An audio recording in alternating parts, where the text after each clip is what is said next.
Arsenal 1, Manchester City 0, and we finally break the hoodoo, the curse that has been lingering over our brains, over our hearts, and our minds for the last 8 years. Pep Guardiola walked into town, believing as usual that his Manchester City side would overpower Mikel Arteta, but Mikel Arteta had different plans, and so did the Arsenal bench. Hi guys, my name is Izzy, and if you're new to the channel, go ahead and hit that subscribe button and hit that like button to let YouTube and everybody else know that you are enjoying this content. But for now, we are going to go ahead and talk about the Gunners. Our first victory against Manchester City in 8 years came as a result of a different tactical approach from Mikel Arteta in this game. Pep Guardiola has been used to taking advantage of the nervousness that Arsenal have had when they face his side each and every time they've walked into town, or every time that Arsenal has gone to the Etihad. 12 games without a victory is a very long stretch for a team, but 12 consecutive losses to the same team is a woeful, very woeful record. One that Mikel Arteta had promised in his press conference that he would change. And the approach that he has taken to getting Arsenal to where they are right now is remarkable. Remembering that this was an individual who walked into a club that was in disarray. Players were throwing tantrums. Mikel Arteta had to exile a few players, some squad favorites, some fan favorites, and he has eventually made this team his own. But what's more remarkable is the way he's gotten the team to start believing in themselves.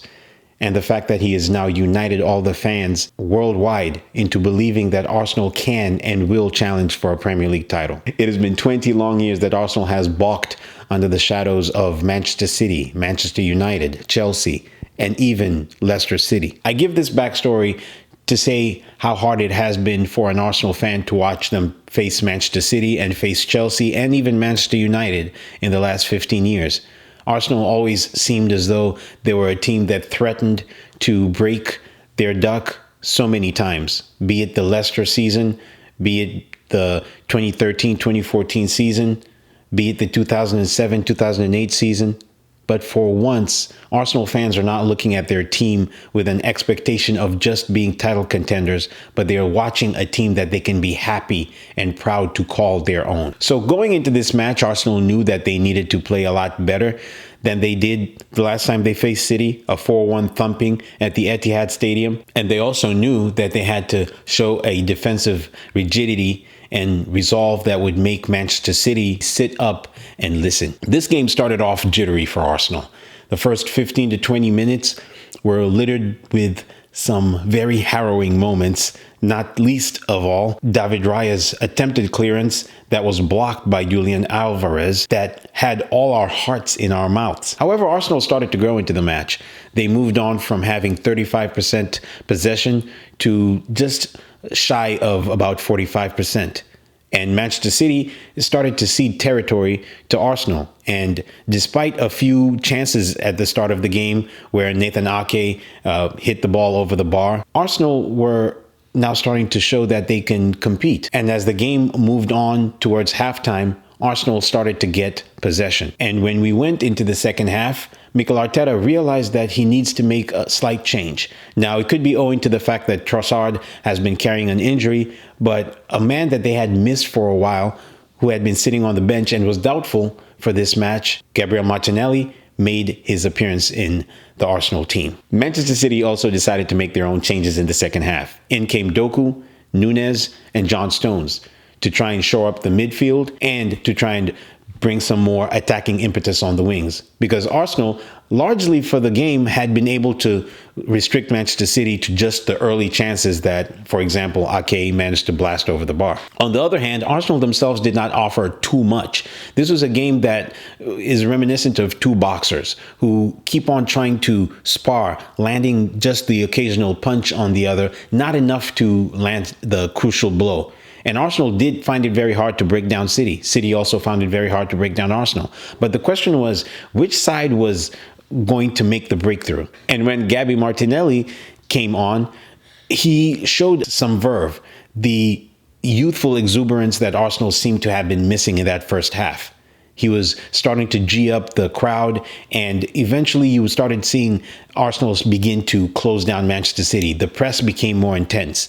And as Bernardo Silva would say in his post-match comments, Arsenal started to up the intensity in the second half. And it wasn't that Manchester City couldn't live with them, but the fact that Arsenal were so defensively sound, as exemplified by the performance of Declan Rice, who, man, that guy is just something else.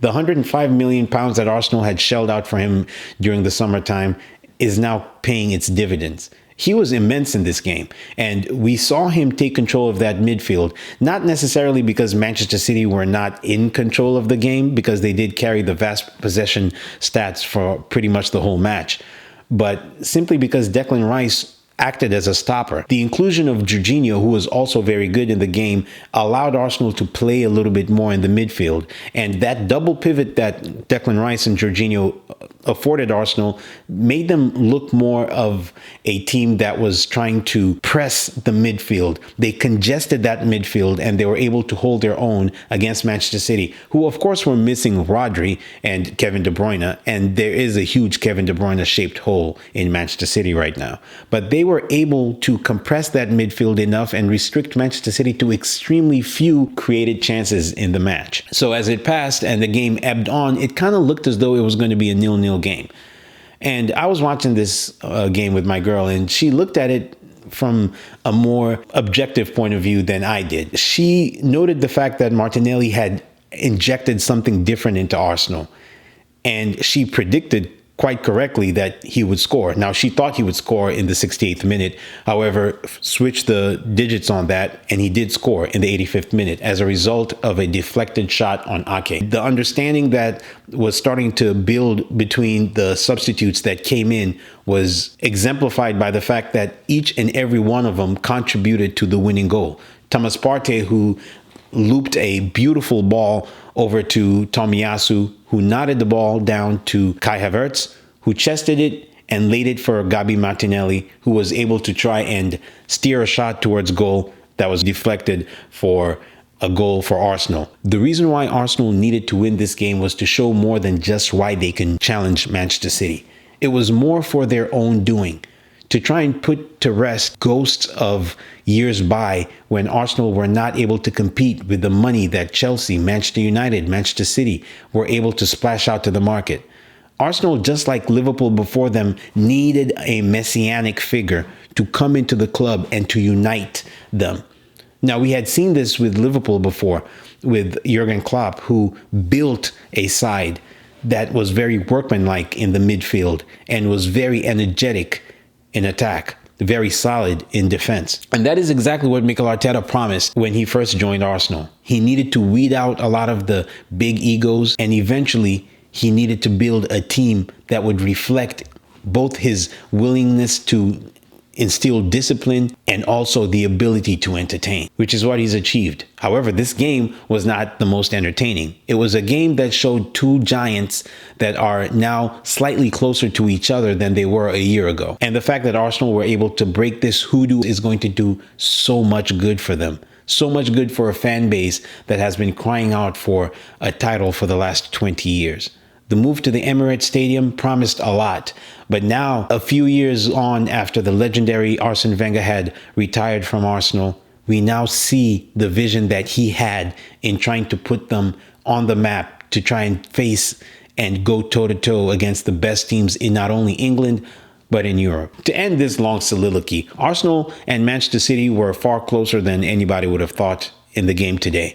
And a lot of it was aided by the fact that Kevin De Bruyne and Stones were not available. But Arsenal also had one of their own in Bukayo Saka, who was not available either. And the fact that Manchester City could have been down to 10 men with the challenges that Kovacic put in, one that was, I agree, a yellow card, although a high bar yellow card on Martin Odegaard, but it should have been supplemented by another yellow card when he challenged Declan Rice and clipped him on his ankle. However, Arsenal faced 11 men of City and stood up to their ghosts, and they were able to put them down. Now, this is going to give them confidence. And most of us as Arsenal fans only wanted to know that the owners care about the club. And we are starting to see a team that is now playing in the identity of their manager.